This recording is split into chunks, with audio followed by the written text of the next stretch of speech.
In this video, I am going to guide you through the simple steps to change the output language in NotebookLM so you can receive summaries and chat responses in your preferred tongue.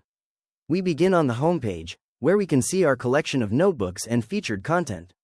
I'll scroll down past the featured section to find my recent work and click on the notebook dedicated to AI video tool performance rankings. Once the interface loads, you'll see the familiar layout with the chat window, the source list, and the studio tools on the right.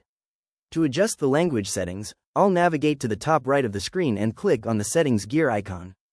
From the menu that appears, I'll choose the option for output language. This opens up a configuration box labeled Choose Your Language Override. Right now, it is set to the default setting, so I will click the arrow to open the full list of available languages. You can see many options here, from Afrikaans to Danish and even Cebuano. I'm going to scroll down and select Espanol from the list. Once selected, I'll click the Save button to apply the new configuration.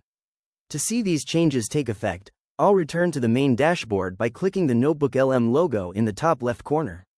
Now, let's create a brand new notebook by clicking the Create New button.